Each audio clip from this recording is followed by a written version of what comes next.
Hello everyone, welcome to my daily vlog. আশা করছি সবাই অনেক বেশি ভালো আছো। আর এইটা হচ্ছে ফজরের আজানের পরের একটা ক্লিপ। আজকের ব্লগে তোমরা দেখতে পাবে আমি সারাদিন কি করেছি আর কাদের সাথে সময় কাটিয়েছি। আর তোমরা ভেবো না এটা আমার রিয়েল ভয়েস, এটা আমার রিয়েল ভয়েস কিন্তু একটুখানি এডিট করা। তো সকাল সকাল আমি উঠে দেখি টুকটুক টফির সাথে দুষ্টুমি করছিল। দেন আমি আমার ব্রেকফাস্ট করে নিই, যেটা আমার খুব পছন্দের। তারপর আমরা রাজনীতি নিয়ে একটু আলোচনা করতে করতে আমি পানিতে কলা ডুবিয়ে খাচ্ছিলাম। সকাল থেকে অনেক বেশি বৃষ্টি হচ্ছিল, তাই বাসার সবার ইচ্ছে করছিল খিচুড়ি খেতে। তাই আমিও চলে যাই খিচুড়ি রান্না করতে, আর তোমাদের সাথেও শেয়ার করছি। আর সকাল থেকে বৃষ্টি হচ্ছে বললে ভুল হবে, তোমরা তো জানোই নোয়াখালীতে বন্যা চলছে, তাই দিন রাত একটানা বৃষ্টিই হয়ে যাচ্ছে। আর এখানে সব মশলা দেওয়ার পর আমার মনে পড়েছে আমি আসল লবণটাই দিইনি। খিচুড়ি রান্না করতে আমার বেশ ভালো লাগে, আর আমাকে একটুও কষ্ট করতে হয়নি। আমি এসেই দেখে আম্মু সব কেটে ধুয়ে রেডি করে রেখেছে। তো এই তো আমার খিচুড়ি রান্না হয়ে গিয়েছে। এই ছিল আমার খিচুড়ির ফাইনাল লুক। খিচুড়ির সাথে আচার আর ডিম ভাজির কম্বিনেশন জাস্ট ওয়াও। ভিডিও শুরুতেই আমি বলেছিলাম আমি সারাদিন কাদের সাথে সময় কাটাই তোমরা দেখতে পাবে। তো এই তো আমি সারাদিন আমার বাচ্চা কাচ্চা নাতি নাতনিদের সাথে সময় কাটিয়েছি। তোমরা একটু পরপরই ওদেরকে দেখতে পাবে। এটা হচ্ছে আমার টফির বাবু, ওর নাম হচ্ছে নাগেট। আর এখন যাকে দেখতে পাচ্ছ সেই হচ্ছে চাউমিন। দেন বিকেলবেলা আমি আর আম্মু একটু বের হই, তারপর কাজ শেষ করেই আমরা সন্ধ্যায় বাসায় চলে আসি। সন্ধ্যা হলেই আমার আবার একটু চা খেতে ইচ্ছে করে, তাই আমি চা বানাতে চলে গেলাম। তোমরা একটু খেয়াল করলেই দেখতে পাবে ভিডিওতে আমার দুপাশে চাউমিন আর নাগেট কিভাবে উকি ঝুঁকি মারছিল। যে কোনো কাজ করতে গেলেই ওরা এত হাতাবাড়ি করে যেন ওরাই কাজগুলো করতে পারবে।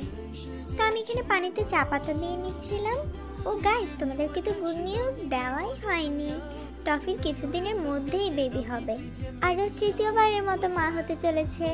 গাইস, তোমাদের কি মনে আছে টফির ফার্স্ট টাইম বেবি দেওয়ার ব্লগটা তোমাদের সাথে শেয়ার করেছিলাম? দেখো গাইস, নাগেট আর চাউমিন এত দুষ্টামি করে। গাইজ, আমার এই ব্লগটা একটু বেশি লম্বা, আর ব্লগ বানাতে হলে এত কথা বলতে হয়, আর আমি তো কোনো টপিকই খুঁজে পাচ্ছিলাম না।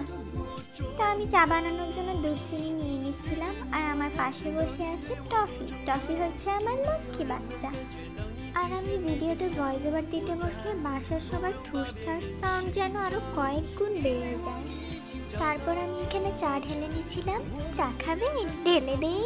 এই ডায়লগটা অনেক ট্রেন্ডে ছিল, তাই না? তারপর আমরা সবাই চা খাই, আর এর মধ্যে আমি পাউরুটির টোস্টও বানিয়েছিলাম। আর এই দুইজনকে দেখো, আম্মুর নামাজ পড়ার সময় আম্মুর কোলে উঠে বসেছিল। তারপর আমার একটু পেইন্টিং করতে ইচ্ছা করে, তা আমি এখানে কালার নিয়ে নিয়েছি, আর আমার কাছে তুলিও ছিল না, তাই আমি আমার আইশ্যাডো ব্রাশ দিয়ে কালার করেছি।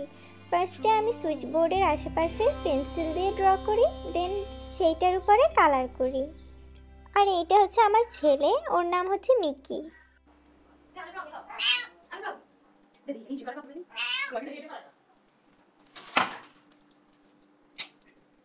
গাইস দেখো, চাউমিনের পটি ধরলেও এরকম বাথরুমের সামনে গিয়ে ম্যাও ম্যাও করে যেন দরজাটা খুলে দেই, তারপর ও লক্ষ্মী বাচ্চার মতো পটি করে। অনেক কিউট না? অনেক লক্ষ্মী বাচ্চা। আর আজকে আমি তোমাদের সাথে একটা উইয়ার্ড খাবার স্টাইল শেয়ার করতে যাচ্ছি, যেটা আমরা রাতের খাবারে খেয়েছিলাম। তোমরা কম বেশি সবাই আলু ভাজি দিয়ে রুটি খেয়েছো নিশ্চয়ই, কিন্তু আমি এখানে আলু ভাজি আর রুটিকে একসাথে মাখিয়ে খাবো। আমরা যখন ছোটবেলায় নানুর বাড়ি যেতাম, তখন নানু মুনি আমাদেরকে এরকম একটা বড় বলে করে অনেকগুলো রুটি আর আলু ভাজি সাথে কাঁচামরিচ আর পেঁয়াজ কুচি দিয়ে মাখিয়ে দিত। তখন আমার সব কাজিনরা আর খালামণিরা একসাথে বসে এটা খেতাম।